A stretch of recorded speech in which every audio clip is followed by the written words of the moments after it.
Greg, thanks very much for coming on the call today. Thanks very much for having me, Andy. I'm really looking forward to it. It should be a good one. Well, let's just start off with tell us a little bit about what you do and how long you've been doing it. Nice. So my name's Craig Hume. I'm managing director over at a company called Utopia Computers. We're a computer manufacturer that's been running for well over 20 years now. My dad set the business up way back then. That's kind of pre-Amazon, pre-eBay days. People were just starting to get connected to the internet. And back then, we were very much a PC repair store, like many of the thousands of other PC repair stores that are now dotted across the country.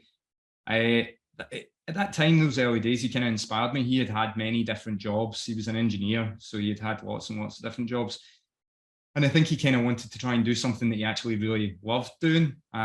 So decided that his passion for technology was going to take him to the goal of setting up his own PC repair store. And seeing him enjoy his work inspired me to eventually join him in the business and now take the business forward. So while we still have a PC repair arm, we also do business support. So we look after local business networks, that kind of stuff. The main thrust and drive of our business is the custom built desktops, laptops and workstations that we build here in Scotland and supply to a whole host of different companies and organizations all across the country. So anything from creative agencies through to life sciences. If they're looking for a computer system to solve a very specific need, or perhaps have not had the service or quality that they were expecting from organizations elsewhere, they come to us and we try and wow them with amazing customer service, which is at the core of what we do. So while we're a technology company, we essentially want to make people happy. And we believe that if we can find their problem and then solve it through technology while giving them a great experience, they'll come back for more. Brilliant, Craig. Thanks for that background. I'm always interested in the family dynamic of businesses. So you came in, your dad started the company, then you came in, and what's your role now? So I'm managing director now. My dad retired a number of years ago and sadly is no longer with us.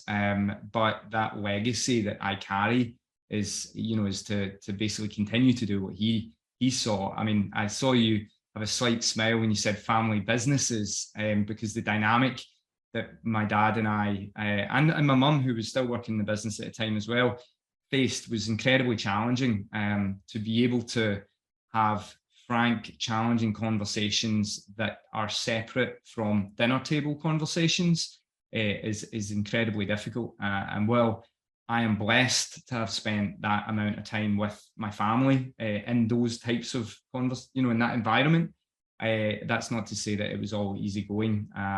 It took a long time for my dad to come around to some of the more extreme ideas that I had, and patience was the name of the game back then. Yeah, I was thinking that, I couldn't possibly have worked with my father, and I doubt my kids could possibly ever work with me. But I guess the message I'm getting from you is it is possible, but you just need to be ready for the challenges and work through those. Yeah, I think especially when I was younger, I think I had a lot of, I had a huge amount of learning to do. But when you've got really a young head on, you somehow think you know things already.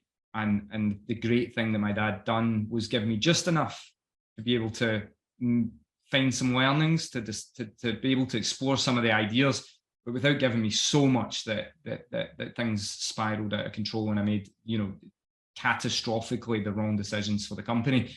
At the time, it felt very almost infuriating. I just wanted to go and do these things. But looking back, I realize now that he built an incredible foundation that's allowed us to do a lot of the things that we do to this day. So what has been your biggest learning since you've taken over as the director of the company? It's a nice question. I mean, come to mind, I would suggest the thing that springs to mind is obviously a problem shared is a problem halved. We can all feel like we need to solve problems on our own, but the strength of the organization is actually the team. So making sure that everyone knows that it's a safe environment, that if they've perhaps made a mistake, if I've made a mistake, who can I take that to? Who can I bring that to? Who can we share it with? It's amazing that when a problem gets put out on the table, all of a sudden more ideas come and all of a sudden it's not really a problem anymore. So that's probably one. I'll squeeze in another one. I know you only asked for one, but it's also it's also recognition that not all customers are for me. In the early days, I think I wanted to make every customer happy. I wanted to deliver everything for every customer. But the reality is that, maybe we were too expensive for some customers. Maybe they wanted us to compromise in things that wouldn't necessarily be in our values to compromise on, but we would try and bend over that to make it happen. And I think in the lesson learned from there was that everyone ended up disappointed. It wasn't just us, it was the customer. So now being able to recognize a customer that I think that can be a good relationship with and that we can provide value to early on in the process allows us to save their time, save our time, and just be happier at work. Yeah, I think it was the marketing guru Seth Godin said, you don't have to market to everybody. You only need a small portion of that market that fits what you guys are all about. Yeah, I absolutely love Seth. The countless books the man writes. I don't know how he manages it, but I came across him with Purple Cow, and that's a lot of what we try and do. We don't try to be everything to everyone, but for the customers that fit us, we want to be everything to them. So just going back to what we were talking about previously around team, what are the qualities that you look for in employees, and how do you foster a productive and positive work environment? Yeah, so actually just earlier on today, I was tweeting that one of my team reached out to me this morning, and he's been having a hard time for various things away from work, and he made me smile. The message he sent me, it was, he was in a kind of positive mood, and he lifted me, even though I was in a positive mood this morning anyway. He lifted me, and I think that is one of the most critical things, that as a team we can lift each other, especially given the years that we've just been through. At Utopia, we've made a kind of track record for ourselves of recognizing people who don't necessarily have the skills. They've not came to us necessarily with, the exact skill set we need, but we saw in them something that was a spark, that we knew that if we filled the skills gap, we would have a team member that would understand the vision, understand the direction, and understand everything that, they would give everything they could get us there. I'm not saying we get it right all the time. There's been lessons learned along the way, but it's understanding that kind of vision. I don't know if you can hear my cat. I think if you give me 2 seconds. once in on the podcast. So you're saying recruit less on the technical skills and more on the ethic and values of the person. Yeah, I mean, I think obviously there's certain roles within the organization that require a certain skill set to come in on. But at the same time, we have some fantastic employees that came to us. They've been with us for over a decade now, and they came to us with relatively low skill set, relatively low experience, but with a commitment, a conviction that they were going to deliver something. I remember one of the team actually didn't even have a job opening, and after being told we didn't have a job opening, he went to the job centre, got all the information about funding that was available to create a job opening, brought it back to us, and said, "Look, I've filled out what I can. If anything you need, just give me a shout." Well, we made a job opening because that was somebody who was going above and beyond before they even had their foot in the door. So, and he's became, a wonderful team member and responsible for many of the great things that have happened to the organization over the last few years. How could you not hire somebody who does that? Yeah, it was pretty cool. So what have been the biggest issues that you've had to overcome since you took over the company? It has to be the big C word, the COVID. I think that took every organization by surprise. I don't think anyone really had a global pandemic. Anybody? I don't think anyone had a global pandemic in their playbook.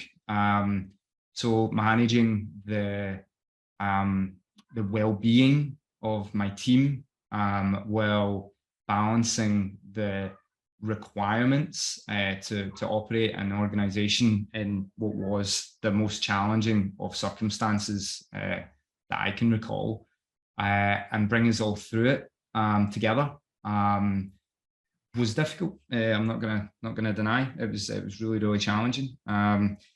Puts other things completely in perspective. You know, there's been stolen equipment, there's been floods, there's been also over 20 years of business, you come across absolutely everything. You know, but the reality was that was real people stuff. You know, that was people's lives, and you know, nobody knew what was going to happen. People lost people they loved, and yeah, it was difficult. But you know, we're getting there. We're getting there. Well, one thing we all experienced through COVID was these Zoom calls where pets and kids come into the room, and and you know, it's just part of the course for, you know, now, isn't it? Yeah, yeah. I mean, I think you know, we definitely got kind of Zoom fatigue at the time. We were all kind of having to just live that way. I remember we set up kind of Zoom pub quizzes every weekend for the team so we could all stay connected, even though we were still talking on Zoom almost every day. It was just to make time for each other without the pressure of work. But yeah. I'm glad that we can now do in-person events. I've got a speaking thing coming up at the end of this month, and I can't wait, to be honest. It'll be the first time I've spoken in front of an audience in a number of years, and it can't come soon enough. Yeah, I remember my first face-to-face presentation, and after COVID, and it was strange dynamic, wasn't it? Like there's actual people in the room breathing on you. I think for me, it's the realization of the creative difference that happens when you're with people. I don't know how you found it, Andy, but like on a Zoom call, I think you can get through an agenda. You know, we can have a conversation and we can go through the points of an agenda, and we can get caught up on exactly, you know, what's happening this week. And we can have a plan out the back of that for core action points. But if we want to brainstorm like an actual plan, if we're coming up with a new product, if we're coming up with a new direction for something, it's so much better to be together in a room. And I don't know why it's so hard to do it over meetings. And obviously we had to do it over Zoom meetings for so many years. But that was a big takeaway for me. Getting people together and the difference that it makes for the outcomes is quite something when it's creative stuff. So hopefully with COVID well behind us now, what are your aspirations for the company in the next 5 years? Oh, that's a nice one. So, I mean, I'm hoping that I can continue to support and grow my team. So one of the most kind of enjoyable parts of being a business leader is seeing my team achieve some of the things that they want to do in their personal life. So more of that, please. Obviously, so during COVID, we launched a new website, which allows extra customization of some pretty special computer systems that aren't really available elsewhere. We're kind of moving into the server space as well. So hopefully we're going to be making a little bit of a mix up there, shaking up some of the kind of bigger guys in the industry. So in the next 5 years, making a name for ourselves in that server space would be really cool. We've been wanting a new premises for a number of years now. We've got essentially 2 retail stores that we use as our kind of bases, and I'd love to see them come together eventually and have the full team back together in one big space where we can all spend some time together. So that would be nice too. So full office environment again. Yeah. Excellent. You mentioned personal life of your team earlier. How do you balance your personal life with the demands of running a business? It's a really difficult one. I remember, I think it was Matthew McConaughey said that he has he journals, of course he does. So he's journaling in the morning, and he's got his personal life, like his personal health, his family, and his career. And he tries to balance, he scores them as to where the balance is. And his recommendation was not to be too hard on yourself when one is completely out of the whack of the other, but to recognize that it's out of whack and then take steps to get it back on course. So I don't journal every morning, but I do reflect, am I spending time with my kids? Am I spending time with my wife? When was the last time I went for a run? And what needs done at work and when is it going to get done. And, you know, it's not always in perfect step. I'll be honest, my running has fallen far away from where it was this time last year, but I'll get back, you know, and it's just that constant tweaking and balancing, which is always difficult because family changes, business changes, your priorities change. I don't think you can be too hard on yourself. Just go with the flow. And let's not take life too seriously. Yeah, definitely. It moves far too fast, to be honest. Just enjoy the moment. And I've got 3 kids, and they certainly keep me busy. So yeah, trying to enjoy them while they're here. So 2 final questions then, Craig. What would you say to anyone thinking of going into business? Make sure they enjoy running a business. I think one of the reasons, I mean, you're probably far more experienced with this than me, Andy, but one of the things I've saw is get someone like me who's maybe loves technology, so decides they want to set up a technology business, but running a business isn't playing with technology all day. It's looking after people. It's managing accounts. It's making strategy. It's planning for the future. It's dealing with you know, the flood that just happened. It's dealing with the fact that the shutters didn't open. You know, there's all these things that happen that are nothing to do with your passion, the drive that made you set up the business in the first place. So will you have the same passion for running a business as you do for the thing that you're about to start?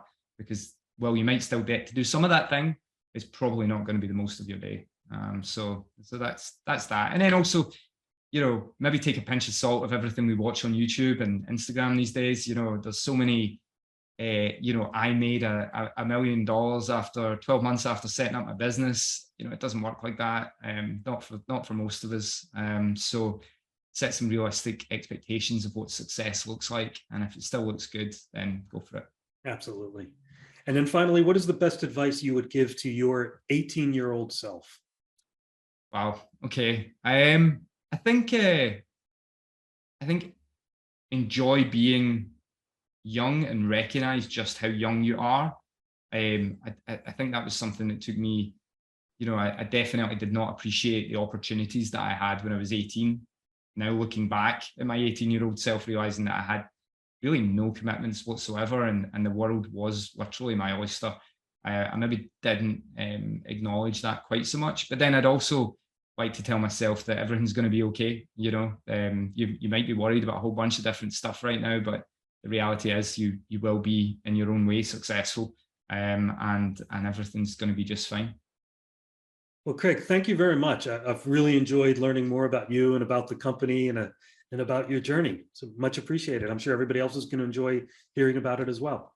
Thanks, Andy. It's been a real pleasure, and I really appreciate you taking the time out to let me share a little bit of our story. Thanks, Craig.